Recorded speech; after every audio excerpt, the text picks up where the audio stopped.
வாடிய பயிரை கண்டபோதெல்லாம் வாடினேன் என்கிற இந்த வரியை படித்தாலோ அல்லது கேட்டாலோ நம்ம எல்லோருக்கும் நினைவுக்கு வருபவர் வள்ளலார் தான். இவரின் உண்மையான பெயர் ராமலிங்கம். ராமலிங்கம் அவர்கள் பிறந்து 6 மாதத்திற்குள்ளாகவே இவருடைய தந்தை இறந்து விடுகிறார். இவருடைய மூத்த அண்ணன் தான் குடும்பத்தை கவனிச்சுக்கிறார். இதனால இவருடைய மூத்த அண்ணனான சபாபதி பிள்ளை அவர்கள் ராமலிங்கத்தை கல்வி பயில அனுப்புறாரு. இவருக்கு கல்வி சொல்லி தரக்கூடிய காஞ்சிபுரம் மகா வித்வானான சபாபதி முதலியார் இவனுக்கு கல்வி கற்பிக்க தன்னால முடியாது அப்படின்னு சொல்லிடுறாரு. எதனால இவருக்கு கல்வி கற்பிக்க முடியாது அப்படின்னு சொன்னாரு அப்படிங்கிறது பெரிய சுவாரஸ்யமான தகவல். அந்த தகவலை தொடர்ந்து பார்க்கலாம். சரிங்க, தமிழ்நாட்டுல 19ஆம் நூற்றாண்டில் வாழ்ந்த வள்ளலார் என்று சொல்லக்கூடிய ராமலிங்க அடிகளார் யாரு? இவருடைய முழு வரலாற்று பின்னணி கதை என்ன?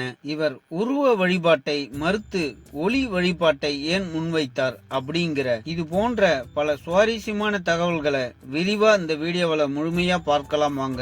அன்பு நண்பர்களே வணக்கம், நான் உங்கள் MC பிரகாஷ். நம்ம சேனல்ல வரக்கூடிய தகவல்கள் எல்லாம் உங்களுக்கு பிடிச்சிருந்தா லைக் பண்ணுங்க, கமெண்ட் பண்ணுங்க. ரொம்பவும் பிடிச்சிருந்தா உங்க நண்பர்களுக்கும் ஷேர் பண்ணுங்க. மறக்காம நம்ம சேனலை சப்ஸ்கிரைப் பண்ணுங்க. வாங்க வீடியோக்குள்ள போகலாம். தமிழ்நாட்டுல சிதம்பரத்துல இருந்து 20 கிலோமீட்டர் தொலைவுல கடலூருக்கு அருகே அமைந்திருக்கக்கூடிய கிராமம் மருதூர். இந்த ஊரின் கணக்கு பிள்ளையாகவும் குழந்தைகளுக்கு பாடம் சொல்லித் தரக்கூடிய ஆசிரியராகவும் விளங்கியவர் ராமையா. இவருடைய மனைவியின் பெயர் சின்னம்மை. ராமையா சின்னம்மை தம்பதிக்கு மொத்தம் 5 குழந்தைகள். சபாபதி, பரசுராமர் என்ற 2 ஆண் குழந்தைகளும் உண்ணாமலை, சுந்தரம்மாள் என்று 2 பெண் குழந்தைகளும் பிறந்தது. அதன் பிறகு 5வது குழந்தையாக 1823ஆம் ஆண்டு அக்டோபர் மாதம் 5ஆம் நாள் ஓர் ஆண் குழந்தை பிறந்தது. இந்த குழந்தைக்கு ராமலிங்கம் என்று பெயர் சூட்டினார்கள். ராமலிங்கம் பிறந்து 6 மாதத்திற்கு உள்ளாகவே அவருடைய தந்தையான ராமையா பிள்ளை அவர்கள் இறந்துடுறாரு. இதனால செய்வதறியாத தவிக்கிறாங்க சின்னம்மையார். இந்த ஊர்ல எப்படி பிழைக்கிறது அப்படின்னு தவிச்சிட்டு இருந்த அவங்களுக்கு அவங்க தன்னுடைய தாய் வீட்டிற்கே போயிடலாம் அப்படின்னு நினைச்சு 1824ஆம் ஆண்டுல பிள்ளைகளை கூட்டிக்கிட்டு சின்ன காமனம் என்ற ஊருக்கு போயிடுறாங்க. அந்த கிராமத்துல 2 ஆண்டுகள் வாழ்ந்த பிறகு சென்னைக்கு போனா பிழைக்க வழி கிடைக்கும் அப்படின்னு சின்னையம்மையிடம் சொல்றாரு அவருடைய மூத்த மகன் சபாபதி பிள்ளை அவர்கள். மூத்த மகன் சொல்வதை கேட்ட சின்ன அம்மை 1826 சென்னை 7 கிணறு வீராசாமி பிள்ளை தெருவுல குடிய அமர்கிறார்கள். வள்ளலாரின் அண்ணன் சபாபதி பிள்ளை காஞ்சிபுரம் வித்வான் சமாபதி முதலியாரிடம் புராண கல்வியை கற்றுக்கொண்டு புராண சொற்பொழிவுகள் அதாவது பிரசங்கம் செய்து சம்பாதித்து குடும்பத்தை காப்பாற்றி வருகிறார். பரசுராம பிள்ளையும் அவருக்கு உதவியாக இருந்தாரு. 7 கிணறு பகுதியில் வாழ்ந்து வந்த வள்ளலார் தன்னுடைய மூத்த சகோதரரான சபாபதியினுடைய பராமரிப்பில் தான் வளர்ந்து வருகிறார். ராமலிங்கக்கு 4 வயது இருக்கும் போதே ஆரம்ப கல்வியை கற்றுக் கொடுத்தார் அண்ணன் சபாபதி. அதற்கு பிறகு வள்ளலாருக்கு 8 வயது இருக்கும் போது தான் படித்த காஞ்சிபுரம் மகா வித்வான் சபாபதியிடம் கல்வி பயில அனுப்புறாரு வள்ளலார் அவர்களை. ஆனா வள்ளலார் அவர்களுக்கு கல்வியில் நாட்டமில்லை, ஆன்மீகத்தில் தான் ஈடுபாடு காட்டினாரு. வகுப்பு முடிந்ததும் கந்தக்கோட்டம் சென்று முருகனை வணங்குவாராம். வள்ளலார் கல்வி கற்காமல் கந்தக்கோட்டம் சென்று பாடல் பாடுவதையும் தியானம் செய்வதையும் வழக்கமாக வைத்திருந்ததை அறிந்து அவரை அடித்தது மட்டும் இல்லாமல் சாப்பாடு போடாமலும் தண்டித்தார் அவருடைய அண்ணன். ஒரு நாள் ராமலிங்கத்தை கவனிப்பதற்காக கந்தக்கோட்டம் முருகன் கோவிலுக்கு போறாரு காஞ்சிபுரம் மகா வித்வான் சபாபதி முதலியாரு. முருகன் சன்னதி காஞ்சிபுரம் மகா வித்வான் சபாபதி முதலியார் முருகன் சன்னதி முன்பு அமர்ந்திருந்த ராமலிங்கம் ஒருமையுடன் எனது திருமலரடி நினைக்கின்ற உத்தமர்தம் உறவு வேண்டும், உள்ளொன்று வைத்து புறமொன்று பேசுவார் உறவு களவாமை வேண்டும் என்று மனமுருக பாடிக்கொண்டிருந்தார். பெரும் பொருளுடனான இந்த பாடலை ராமலிங்க சுவாமிகள் பாடுவதை பார்த்த காஞ்சிபுரம் மகா வித்வான் சபாபதி முதலியார் அவர்கள் மெய் மறந்து நின்று கண்ணீரை வடித்து விட்டாராம். இதனை அடுத்து சபாபதி முதலியார் சிதம்பரம் சபாபதி பிள்ளையிடம், உன்னுடைய தம்பி ஒரு தெய்வ பிறவி, அவனுக்கு சாதாரண கல்வி தேவையில்லை, எனவே இனிமேலும் அவனுக்கு கற்பிக்க தன்னால் முடியாது என்று சொல்லிவிட்டாராம். மற்றவர்களுக்கு கற்றுத்தரும் ஞானம் உள்ளவர் என்பதை உணர்ந்தே சபாபதியிடம் அவர் அவ்வாறு கூறியுள்ளார். பள்ளிக்கு போகாமல் வீட்டிலும் தங்காமல் கோவில்களில் சுற்றி வந்த ராமலிங்கத்தை அண்ணன் சபாபதி கண்டித்தார். ராமலிங்கம் அவருக்கு கட்டுப்படல. எனவே அவருடைய அண்ணன் தன்னுடைய மனைவியிடம் ராமலிங்கத்துக்கு சாப்பாடு போடுவதை நிறுத்துமாறு கடுமையா உத்தரவிட்டிருக்காரு. பாசமான அண்ணியின் வேண்டுகோளுக்கு இணங்கி ராமலிங்கம் வீட்டில தங்கி படிப்பதாக உறுதி அளிக்கிறார். ராமலிங்கத்திற்கு வீட்டில் மாடி அறை ஒதுக்கப்பட்டது. புத்தகங்களோடு அவர் மாடி அறைக்கு போயிடுறாரு. சாப்பிடும் நேரம் போக மற்ற எல்லா நேரங்களிலும் தன் அறையிலேயே தங்கி முருகன் வழிபாட்டில் தீவிரமாக ஈடுபட்டு வந்திருக்கிறாரு வள்ளலார் அவர்கள். இப்படி இருக்க ஒரு நாள் சுவரில் இருக்கும் முகம் பார்க்கும் கண்ணாடியில் தணிகை முருகன் தனக்கு காட்சி அளித்ததாக பரவசப்பட்டு பாடல்கள் பாடியிருக்கிறாரு வள்ளலார் அவர்கள். எல்லோரையும் போல கற்கொள்ள வேண்டிய நிலையில் வள்ளலார் ராமலிங்கம் இல்லை, ஓதாது உணர்ந்தவர் என்பது அப்போது அதை உணராவிட்டாலும் அதற்கு பிறகு தனது தம்பி சாதாரண பிறப்பு கிடையாது, இந்த பூமிக்கு வந்த அதிசய பிறவி என்பது அண்ணனும் குடும்பத்தினரும் உணர்ந்து கொள்கிறார்கள். புராண சொற்பொழிவுகளை செய்து கொண்டு வரும் அண்ணன் சபாபதி அவர்களுக்கு ஒரு முறை உடல் நலம் சரியில்லாமல் போயிடுது. இதனால ஏற்கனவே ஒத்துக்கொண்ட சொற்பொழிவுக்கு அவரால போக முடியல. அந்த காரணத்தால அவர் தம்பி ராமலிங்கத்திடம் சொற்பொழிவு நடக்க உள்ள இடத்திற்கு போயிட்டு சில பாடல்களை பாடி தான் வர முடியாத குறையை தீர்த்துட்டு வருமாறு சொல்றாரு. அதன்படி ராமலிங்கம் அங்கு போறாரு. அன்றைய தினம் சபாபதியின் சொற்பொழிவை கேட்க ஏராளமானோர் கூடியிருந்திருக்காங்க. அண்ணன் சொன்னபடியே சில பாடல்களை மனமுருகி பாடி இருக்கிறாரு ராமலிங்கம் என்று சொல்லக்கூடிய வள்ளலார் அவர்கள். பாடல்களை பாடி முடித்ததும் அதன் பிறகு அவரிடம் ஆன்மீக சொற்பொழிவு நிகழ்த்துமாறு அங்கு கூடியிருந்தவர்கள் எல்லோருமே வள்ளலார் அவர்களிடம் வெகு நேரம் வற்புறுத்தி கேட்டு இருக்காங்க.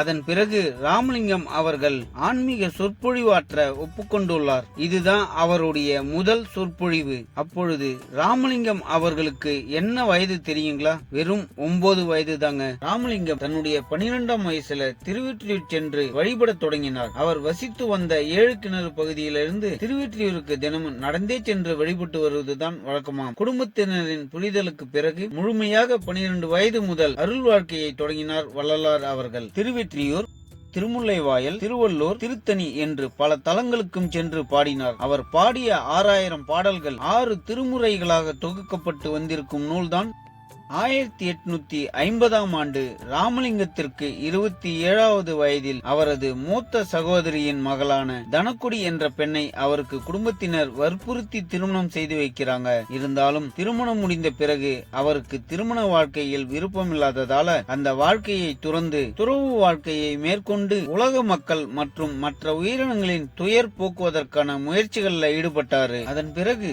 ராமலிங்க அடிகளார் தன் இறைபணியில் ஆழ்ந்து பயணிக்க தொடங்கினாரு. 1858ஆம் ஆண்டு சென்னையில் இருந்து கடலூர் சென்ற ராமலிங்க அடிகளார் 1865ஆம் ஆண்டு சமரச சன்மார்க்க சபை என்ற ஒரு அமைப்பை ஏற்படுத்தினார். அங்கே கருங்குழி கிராமத்து மனைகாரரான திருவேங்கடம் என்பவர் வள்ளலாரை சந்தித்து தன் ஊரில் தன் இல்லத்தில் வந்து தங்கியிருக்குமாறு வேண்டியிருக்கிறார். திருவேங்கடம் அவர்களின் அன்புக்கு கட்டுப்பட்ட ராமலிங்கம் அவர்கள் மனைகாரரின் இல்லத்தில் சுமார் 9 வருடங்கள் தங்கியிருந்திருக்கிறார். ஒரு முறை தன்னுடைய ஆன்மீக சிந்தனை கருத்துக்களை எழுதி கொண்டிருந்த பொழுது இரவு வேலை ஆகிவிட்டதனால தீபத்தை வைத்துக் கொண்டு வள்ளலார் எழுதி கொண்டிருந்திருக்கிறார். அப்பொழுது தீபத்தில் இருந்த எண்ணெய் குறைந்து தீபம் அணைய தொடங்கிய பொழுது வள்ளலார் அந்த தீபத்துல எண்ணெயை ஊற்றுவதற்கு பதிலாக தண்ணீரை ஊற்றிவிட்டார். இருந்தும் அந்த தீபம் அணையாமல், எண்ணெயை ஊற்றினால் எப்படி தீபம் அணையாமல் எழுந்து கொண்டிருக்குமோ அதுபோல அந்த தீபம் சுடர் விட்டு எரிந்து கொண்டே இருந்திருக்கிறது. இந்த காட்சியை அங்கிருந்த மக்கள் பலரும் பார்த்து வள்ளலாரின் யோகா ஆற்றலையும் கண்டு வியந்து இருக்கிறார்கள். கருங்குழியில் தங்கியிருந்த போது 1865ஆம் ஆண்டு ராமலிங்கம் சமரச வேத சன்மார்க்க சங்கம் என்ற ஒரு அமைப்பை உருவாக்கினார். பிற்காலத்தில் அந்த பெயரை சமரச சுத்த சன்மார்க்க சத்திய சங்கம் என்று மாற்றி அமைத்திருக்கிறார். இதன் மூலம் மக்களுக்கு கடவுள் ஒருவரே, ஜோதி வடிவானவர், ஜீவகாருண்யம், பிற உயிர்களின் பசி போக்குதல், சாதி சமயம் வேறுபாடுகளற்ற சமுதாயத்தை உருவாக்குவது போன்ற கொள்கைகளை பரப்பி வந்தார். கடவுள் ஒருவரே, அருட்பெரும் ஜோதியர், உயிர் பலி கூடாது, புலால் உண்ணக்கூடாது, ஏழைகளின் பசி தீர்த்தவர் ஆகிய ஜீவகாருண்ய ஒழுக்கமே பேரின்ப வீட்டின் திறவுகோல். சாதி சமயம் எவ்வித வேறுபாடும் கூடாது. எந்த உயிரையும் தம் உயிர் போல் எண்ண வேண்டும். ஆன்மநேய ஒருமைப்பாடு, உரிமையை கை கொள்ள வேண்டும். இவைதான் வள்ளலாரின் சுத்த சன்மார்க்க கொள்கை. ஒரு முறை வள்ளலார் அவர்கள் தன் நண்பர்களுடன் இரவு வேளையில் சென்று கொண்டிருந்த பொழுது கொள்ளையர்கள் அவர்களை மடக்கி நிறுத்தி கொள்ளையடிக்க முயற்சி செய்திருக்கிறார்கள். அப்பொழுது கொள்ளையர்களில் சிலர் தங்களுடைய கைகளில் வைத்திருந்த ஆயுதங்களால் வள்ளலார் மற்றும் அவரை சார்ந்தவர்களை தாக்க முற்பட்ட பொழுது வள்ளலார் அந்த கொள்ளையர்களை பார்த்து உயர்த்திய கை உயர்த்தியபடி நிற்கட்டும் என்று கூற அந்த கொள்ளையர்களின் கை அப்படியே நின்று விட்டதாம். அவர்களால் அந்த கையை இறக்க முடியாமல் கதறி அழுது வள்ளலாரின் சக்தியை உணர்ந்து தங்களின் செயலுக்கு மன்னிப்பு கேட்டார்களாம். உடனே வள்ளலார் அவர்களும் அவர்களை மன்னித்து களவு தொழிலை விட்டொழித்து நியாயமான முறையில் உழைத்து வாழும்படி அறிவுறுத்தி அனுப்பியிருக்கிறார். ஜாதி, மதம், ஏழை, பணக்காரன் என்ற வித்தியாசம் இல்லாமல் அனைவரையும் தாக்கும் பிணி, பசி என்று நம்பியவர் திரு வள்ளலார் அவர்கள். அதை போக்குவதே மாபெரும் தர்மம் என்று போதனை செய்தார். அதற்கு தானே முன் உதாரணமுமாக 1867 ஆண்டு வைகாசி மாதம் 11ஆம் நாள் வடலூரில் சத்திய தர்மசாலையை நிறுவினார். அப்போது அவர் கையால் மூட்டப்பட்டதுதான் அங்கு உள்ள அணையா அடுப்பு. இன்று வரை தர்மசாலையின் தனி சிறப்பு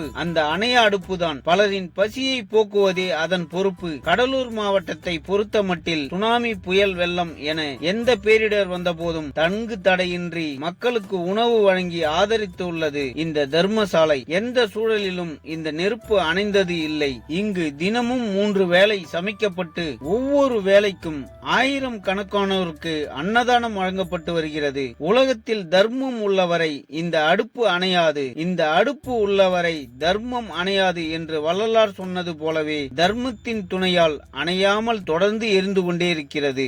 ஏழைகளுக்கு சோறு கொடுக்கும் இந்த அடுப்பு இந்தியாவில் உள்ள பெரும்பாலான கோவில்களில் தினந்தோறும் வழங்கப்பட்ட அன்னதானம் பொது முடக்கத்தால், அதாவது கொரோனா காலகட்டத்தில் நிறுத்தப்பட்டது. வடலூர் தர்மசாலை மட்டும் எந்த ஒரு தடங்களும் இன்றி ஆதரவற்றவர்களின் பசிப்பிணியை அனுதினமும் போக்கிக் கொண்டிருந்தது. இன்றும் போக்கிக் கொண்டிருக்கிறது. அனைவரையும் முடக்கி வைத்திருந்த கொரோனா காலகட்டத்திலும் கூட தினமும் 1500 பேருக்கு அன்னதானம் வழங்கி பசியை போக்கியது இந்த அணையா நெருப்பு. 156 ஆண்டுகளாக அந்த நம்பிக்கையை காப்பாற்ற எரிந்து கொண்டே இருக்கிறது வள்ளலார் ஏற்றி வைத்த அடுப்பு. அதை அணையாமல் காப்பாற்ற ஆயிரக்கணக்கான தர்ம சிந்தனை உள்ள நெஞ்சங்கள் அங்கு தானிய களஞ்சியங்களில் நிரப்பிக் கொண்டே இருக்கின்றனர். எந்த நேரத்திலும் சுமார் 6 மாதங்களுக்கு தேவையான அரிசி மற்றும் பருப்பு போன்றவற்றை சேமிப்பில் வைத்திருப்பதனால் தொடர்ந்து உணவு வழங்க முடிகிறது என்று கூறுகிறார்கள் அங்குள்ள நிர்வாகிகள். மிகச் சிறந்த யோகியாக திகழ்ந்த வள்ளலார் உலக மக்கள் நன்மையை உற மிகச் சிறந்த மந்திரத்தை அருளிச் சென்று உள்ளார். இறைவன் ஜோதி வடிவானவர் மற்றும் ஜீவ காருண்யம் ஆகிய இரண்டும் தன்னுடைய தலையாய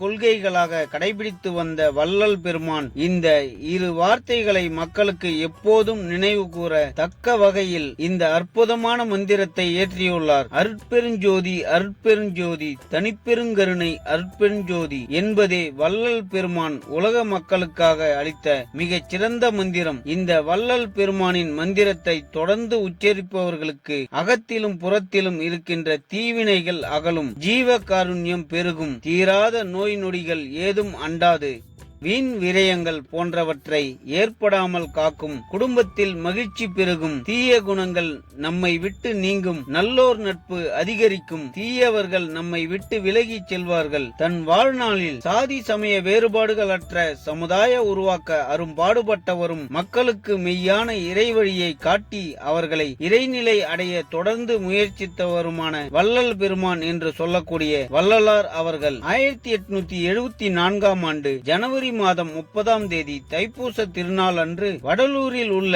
சி வளாகத்தில் ஒரு தனி அறைக்குள்ளே சென்று தாழிட்டுக் கொண்டாராம். தான் தாழிட்டுக் கொண்ட அறையை யாரும் ஒரு குறிப்பிட்ட காலத்திற்குள்ளாக திறக்கக்கூடாது என தன்னுடைய சீடர்களுக்கு கட்டளையிட்டார் என்று சொல்லப்படுகிறது. அதன்படியே அந்த காலம் வரை கழித்து வள்ளலார் தாழிட்ட அறையை திறந்து பார்த்த பொழுது அங்கு வள்ளலார் இருந்ததற்கான அடையாளமே ஏதுமே இல்லை என்பதை கண்டு அவரது சீடர்கள் வியப்புற்றனர். ஈடு இணையில் எல்லா தவ யோகியாக திகழ்ந்த வள்ளலார் ஒளி வடிவம் பெற்றவர் என்றும், எனவே ஜோதி வடிவமான இறைவனுடன் தன்னுடைய தேகத்தை ஒளி வடிவமாகி கலந்துவிட்டார் அவரது சீடர்கள் நம்புகின்றனர். அதன்படியே இன்றும் தைப்பூச திருநாள் அன்று சித்தி வளாகத்தில் வள்ளலார் ஜோதி நிலை அடைந்த அறையில் ஜோதி தரிசனம் பக்தர்களுக்கு காட்டப்படுகிறது. இவர் பாடிய 6000 பாடல்களின் திரட்டு திருவருட்பா என்று அழைக்கப்படுகிறது.